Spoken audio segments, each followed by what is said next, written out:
மாறாவின் பணம் சேனலுக்கு உங்கள் அனைவரையும் வரவேற்கிறேன். கல்யாண் ஜுவல்லர் பார்த்தீங்கன்னாக்கா இப்போ ஏகப்பட்ட பிரச்சனை வந்திருக்கு. அதனால இதோட மார்க்கெட்டு பயங்கரமா அடி வாங்கியிருக்கு. இந்த மாசம் 30ஆம் தேதி இதோட குவார்ட்டர் ரிசல்ட் வெளியில வரும் அப்படின்னு எதிர்பார்க்குறாங்க. கிட்டத்தட்ட பார்த்தீங்கன்னாக்கா எஃப்ஐஐயும் டிஏஐயும் தான் அதிகமான ஹோல்டிங்கை கல்யாண் ஜுவல்லரில் வச்சிருக்காங்க. அப்படி இருந்தும் ஏன் இந்த பிரச்சனை எதனால மார்க்கெட் இறங்குது அப்படிங்கிறத பார்க்கலாம். ஃபண்டு மேனேஜருக்கு லஞ்சம் கொடுத்து அவங்களுடைய ஹோல்டிங்கை மெயின்டைன் பண்ண சொன்னதா புகார் வந்திருக்கு. இதனால கிட்டத்தட்ட மார்க்கெட்டு இறங்குச்சு. மறுபடியும் அவங்க என்ன சொன்னாங்க, ஒரு வாரத்துக்கு முன்னாடி 19ஆம் தேதி அதெல்லாம் ஒன்றும் இல்லை, எல்லாமே பொய் அப்படின்னு சொன்னாங்க. மறுபடியும் மார்க்கெட்டு ஏறிச்சு. ஆனால் இது கன்ஃபார்ம் ஆயிடுச்சு அப்படின்னு மறுபடியும் நியூஸ் வந்த உடனே மறுபடியும் மார்க்கெட்டு இறங்கிடுச்சு.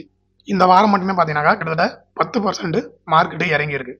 800 ரூபாயில இருந்த மார்க்கெட்டு இன்னைக்கு சரசரன்னு இறங்கி 500 ரூபாய்க்கு கீழேயும் வந்துருச்சு. இதுல பாத்தீங்கன்னாக்கா கடந்த 3 வருஷத்துல மட்டுமே 100 ரூபாயில இருந்து 800 ரூபாய் வந்தது. அதனால நிறைய பேர் கண்டினியூஸா இந்த ஷேரை வாங்கினாங்க. போன வருஷம் மட்டுமே 400 ரூபாயில இருந்து 800 ரூபாய் வந்தது. ஆனா இப்போ 800ல இருந்து 500 ரூபாய் வந்து 500 ரூபாய்க்கும் கீழே ரன் ஆகிட்டு இருக்கு. சரி, இந்த டைம்ல இந்த பங்கை வாங்குறத பத்தி யோசிக்கலாமான்னு கேட்டீங்கன்னாக்கா கண்டிப்பா ரிஸ்க்குங்க.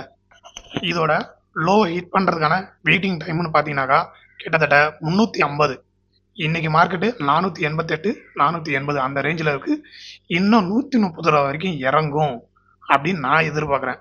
ஸோ அதுக்கப்புறம் வேணா இந்த பிரச்சனைலாம் சரியாச்சுனாக்கா இதை வாங்குறத பற்றி நாம் யோசிக்கலாம்.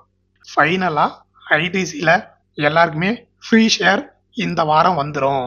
அதாவது இந்த மாதத்தோட கடைசி வாரத்தில் ஃப்ரீ ஷேர் வந்துடும் அப்படின்னு எல்லாரும் ஆவலாக எதிர்பார்த்துக்கிட்டு இருக்காங்க. எனக்கும் வரும்னு எதிர்பார்க்குறேன். நியூஸ் வந்திருக்கு. என்னுடைய பிறந்த நாளான 29ஆம் தேதி இந்த மார்க்கெட்டில் ஐடிசி ஹோட்டலோட ஷேரு எனக்கு போர்ட்ஃபோலியோவில் ஆட் ஆகும் அப்படின்னு நியூஸ் வந்திருக்கு. நானும் ஆவலோட வெயிட் பண்ணிக்கிட்டு இருக்கேன். நான் வாங்கின ஐடிசி ஷேரோட ஆவரேஜ் ப்ரைஸை விட இன்னைக்கு மார்க்கெட் மேலே தான் இருக்குது. டிவிடெண்டும் வாங்கியிருக்கேன். இதையெல்லாம் தாண்டி எனக்கு ஃப்ரீ ஷேரும் வரப்போகுது. ஸோ நம்ம எந்த அளவுக்கு வெயிட் பண்ணுறோமோ அதே நேரத்தில் எந்த அளவுக்கு ஸ்ட்ராங்கான கம்பெனியை பிடிக்கிறோமோ அதை பொறுத்து நமக்கு நல்ல லாபம் கிடைக்கும். இப்போது நம்மளாம் வந்து ஷேர் மார்க்கெட்டில் ஷேர் வாங்குகிறோம், அதுக்கு டிவிடெண்டும் வருது. இந்த டிவிடெண்ட்டுக்கு நாம் டேக்ஸ் கட்டணுமா அப்படிங்கிற சந்தேகம் நிறைய பேர்கிட்ட இருக்கும். அதாவது நீங்கள் ஒரு ஷேர் ஃபார் எக்ஸாம்பிள் ஐடிசியை வச்சுங்க. ஐடிசியில் நீங்கள் ஷேர் வச்சுருக்கீங்க, அவங்க அதுக்கு டிவிடெண்ட் கொடுக்குறாங்க. உங்கள் டிவிடெண்ட் அமௌண்ட்டுக்கு நீங்கள் 10% டிடிஎஸ் இதில் பே பண்ணி ஆகணும். ஆனால் உங்களுக்கு வர டிவிடெண்ட் அமௌண்ட்டு மொத்தமாகவே 5000க்கு கம்மியாக தான் இருக்குனாக்கா அவங்களே அந்த டிடிஎஸ் பிடிச்சிட்டு அதுக்கப்புறம் தான் அந்த அமௌண்ட்டை உங்கள் அக்கௌண்ட்டில் கிரெடிட் பண்ணுவாங்க. அதனால் நீங்கள் தனியாக வரி காட்டணும் அப்படின்னு அவசியம் கிடையாது. இதுவே உங்களுக்கு டிவிடெண்ட் மட்டுமே ஒரு வருஷத்துக்கு கிட்டத்தட்ட 2 லட்சம் 3 லட்சம் டிவிடெண்டாகவே வாங்குறீங்கனாக்கா கண்டிப்பாக அதிலிருந்து ஒரு அமௌண்ட்டை நீங்கள் டேக்ஸ் கட்டி தான் ஆகணும். அதுக்கு நீங்கள் இந்த ஆர்டிஐ ஃபைல் பண்ணுறதுன்னு சொல்லுவாங்க. ஆர்டிஐ நீங்கள் ஃபைல் பண்ணிங்கனாக்கா அது மூலமாக உங்களோட டிவிடெண்ட் எவ்வளோ, அதில் எவ்வளோ டேக்ஸ் கட்டணுங்கிறதெல்லாம் உங்களுக்கான ஆர்டிஐ ஃபைல் பண்ணுறவங்க சொல்லிடுவாங்க. அதை வச்சு நீங்கள் பார்த்துக்கலாம். அடுத்தது, கிரிப்டோ மோசடியில் பேடிஎம் ஈடுபட்டதா ஒரு தகவல் வந்திருக்கு. இதை அமலாக்கத்துறை விசாரிக்க போகுது அப்படின்னு சொல்லியிருக்காங்க. இதனால் பேடிஎம்மில் பார்த்தீங்கன்னாக்கா கிட்டத்தட்ட 8% மார்க்கெட்டு இறங்கிடுச்சு. ஸோ இந்த வாரத்தில் கிட்டத்தட்ட 773க்கு வந்துருச்சு பேடிஎம். ஸோ பேடிஎம்மில் ஹோல்டிங் வச்சுருக்கிறவங்க அவசரப்படாதீங்க, வெயிட் பண்ணுங்க. இல்லை ரிஸ்க்குன்னு தெரியுதுனாக்கா மினிமம் லாபத்தை க்ளோஸ் பண்ணிட்டு கூட வெளியில் போயிடலாம். அது அவங்கவுங்க விருப்பம். இப்போதைக்கு இந்த ஷேரை வாங்குறத பற்றி யோசிக்கிறது ரொம்ப ரொம்ப ரிஸ்க்கு. அடுத்தது, பென்னி மல்டி பேக்கர் ஷேர். நான் இந்த ஷேரை வாங்க சொல்லி ரெஃபர் பண்ணவும் இல்லை. ஆனால் இந்த ஷேரை பற்றி நான் ஏன் சொல்கிறேன் அப்படிங்கிறத நான் கடைசியாக சொல்கிறேன். முதல்ல என்னன்னு பாருங்கள். 1 லட்சத்தை 3 கோடியாக மாற்றின பென்னி பங்கு இந்த 5 வருஷத்தில் மட்டும். இவங்க எதை பேஸ் பண்ணி ரன் பண்ணுறாங்க? டூர் போகிறவங்க தங்கிறதுக்கு தேவையான இடத்த புக் பண்ணி தர பிரைவேட் லிமிடெட் அப்படிங்கிறவங்களுடைய ஷேர் மார்க்கெட் தான் நாம் பார்க்க போகிறோம். இவங்களுடைய ஷேரு கடந்த 5 வருஷத்தில் மட்டும் 29,814% லாபத்தில் வந்திருக்கு அப்படின்னு சொல்கிறாங்க. 5 வருஷத்துக்கு முன்னாடி கொரோனா டைமில் எல்லாருக்குமே ஆப் அடிச்சாங்க. அந்த டைம்ல தான் இவங்களும் வந்திருக்காங்க. கொரோனா டைம்ல 2020ல வெறும் ரூ. 2.35 இந்த விலையில இருந்த ஒரு ஷேரு இன்னைக்கு மார்க்கெட்ல ரூ. 700 கிட்ட ரன் ஆகிட்டு இருக்கு.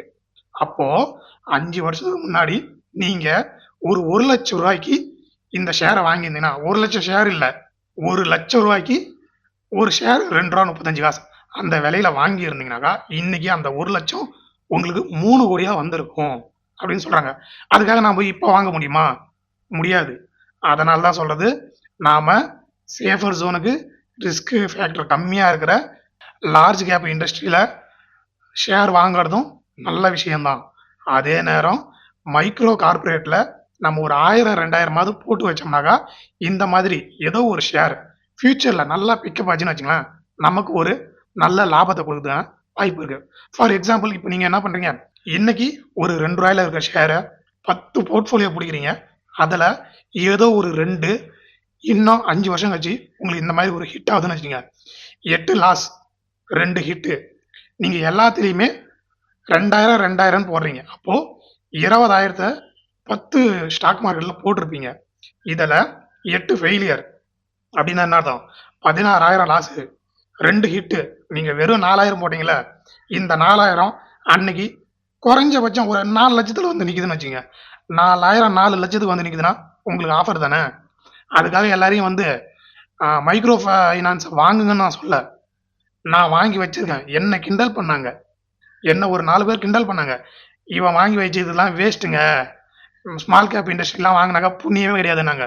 பரவாயில்ல, நான் வாங்குறேன், பிரச்சனைனாக்கா அதை நான் ஃபேஸ் பண்ணிக்கிறேன். இருந்தாலும் எனக்கு சொன்னவங்களுக்கு இந்த வீடியோ ஒரு ரெக்கார்டு. நானும் மைக்ரோ ஃபைனான்ஸில் வாங்கியிருக்கேன், வாங்குவேன். லார்ஜ் கேப்லையும் வாங்குவேன், மிடில் கேப்லையும் வாங்குவேன், ஃபார்மா இண்டஸ்ட்ரிலையும் வாங்குவேன், பேங்கிங் செக்டர்லையும் வாங்குவேன், மைக்ரோலையும் வாங்குவேன். எல்லாத்துலேயும் வாங்கும்போது தான் ஒன்று இல்லைனாலும் ஒன்று ஹிட் அடிக்கும்.